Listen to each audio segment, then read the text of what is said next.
Gagawa tayo ng no-bake and eggless chocolate cake.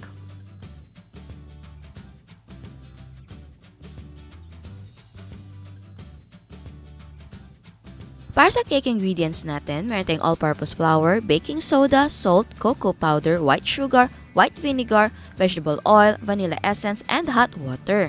Para sa chocolate frosting, meron tayong cocoa powder, white sugar, salt, all-purpose flour, cornstarch, evaporated milk, and margarine.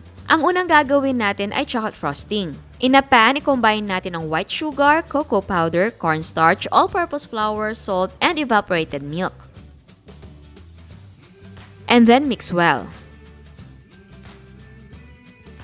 Tapos lutuin natin over low heat until maging thick ang ating mixture.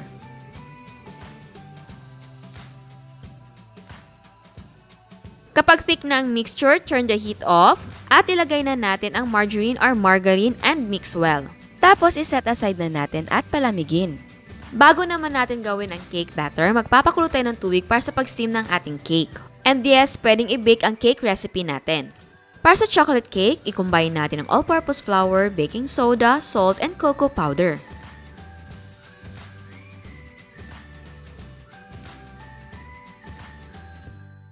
In a separate bowl, combine vegetable oil, vanilla essence, white vinegar, sugar, and hot water. And then, combine the dry and wet ingredients.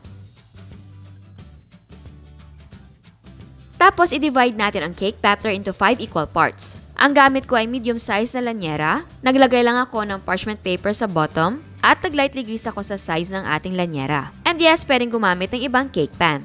Kapag kumukulo na ang tubig, ilagay ang mga lanyera sa ating steamer basket. Kung hindi kasya sa steamer, gawing 2 batch ang pagluluto.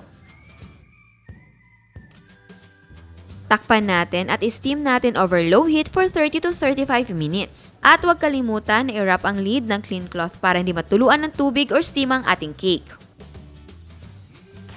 After 30 or 35 minutes, do the toothpick check, and if it comes out with few moist crumbs, the cake is cooked. Pero kung basa pa, extend the cooking time and check every 5 minutes. Kapag luto na, i-remove sa steamer and cool cake in a pan for 5 minutes. After 5 minutes, tanggalin ang cake sa cake pan and cool completely.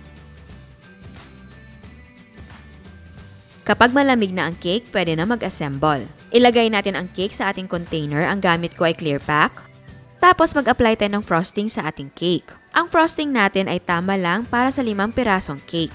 So, i-divide lang natin ang frosting into 5 equal parts para sa ating mga cakes. Eto naman ay optional lang, pwede maglagay ng toppings. Ang toppings na inilagay ko ay shaved chocolates. So, pwedeng gumamit ng white and milk chocolate.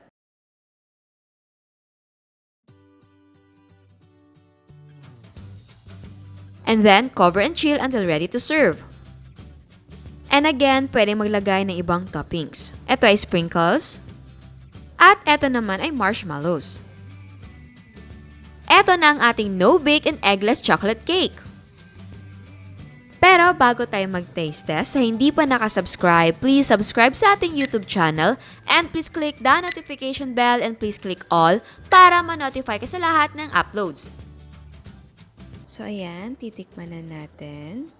Actually, excited ako na kumain ito kasi ang tagal na hindi ako nakakain ng ganito. Alam mo yung ano lang, yung parang simpleng chocolate cake na may chocolate frosting kasi diba yung niluluto natin, may mga buttercream na, whipped cream. Pero ito naman, ito yung matagal ko na gustong-gusto kong makain. Oh my God. Oh my God. Ang sarap. Hindi ako joke. Eggless siya, pero yummy. Super hindi ako nagjo-joke. Kung ibebenta nyo, mapapatok to. Ang sarap. Ang sarap ng chocolate natin. Kung gusto nyo ipamigay as gift, ay, matutuwa sila sa'yo. Ang sarap. Kalain mo, di ba?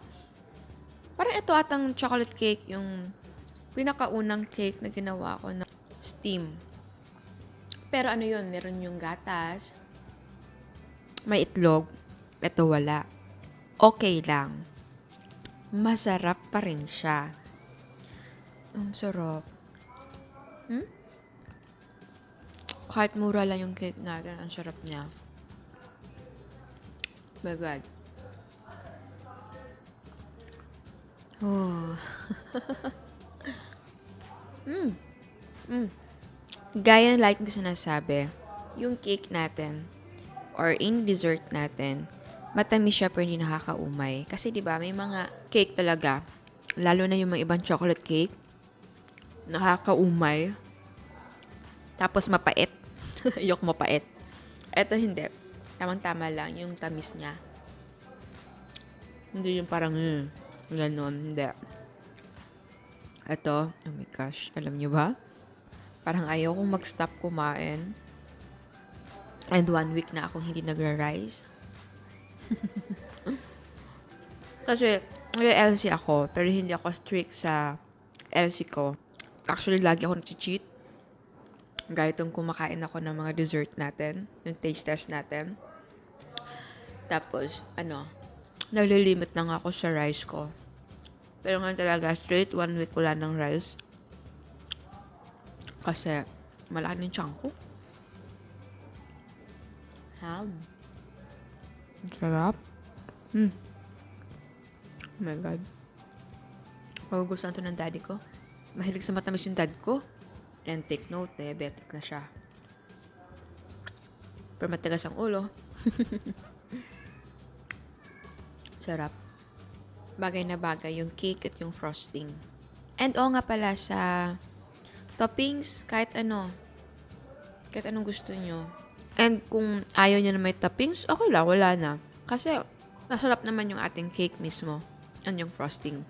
Yung toppings lang, nagpapaganda siya syempre ng ating cake. Pero yes, kung gusto nyo na wala na, okay lang. At kung meron, mas okay kasi maganda yung cake tignan.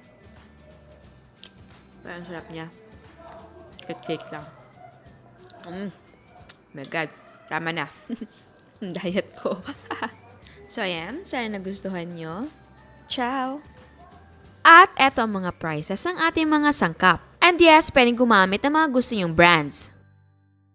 Ang nagawa natin ay 5 packs. Ang cost per yield ay 40 pesos and 38 cents. Pwede mo ibenta ng 80 to 100 pesos ang isang pack. Again, ang selling price ay magdidepende kung magkano ang presyo ng sangkap sa inyo. At bago ako magpaalam, meron another dose of inspiration. Ito ang custard cake na ginawa ni Miss Eunice para sa birthday ng kanyang anak.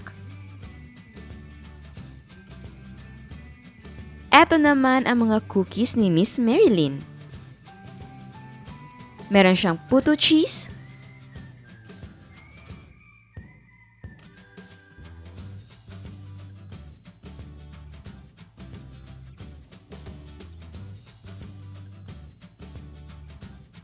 at eto naman ang kanyang mga cakes.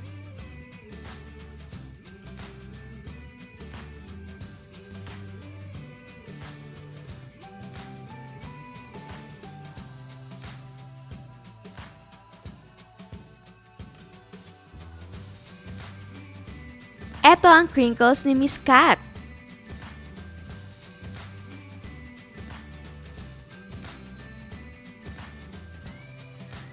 Meron siyang coconut macaroons.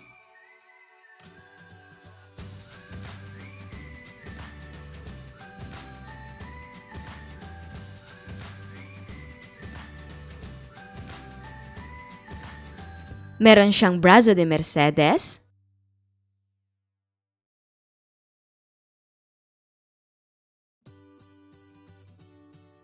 At eto ang kanyang mga cakes and cupcakes.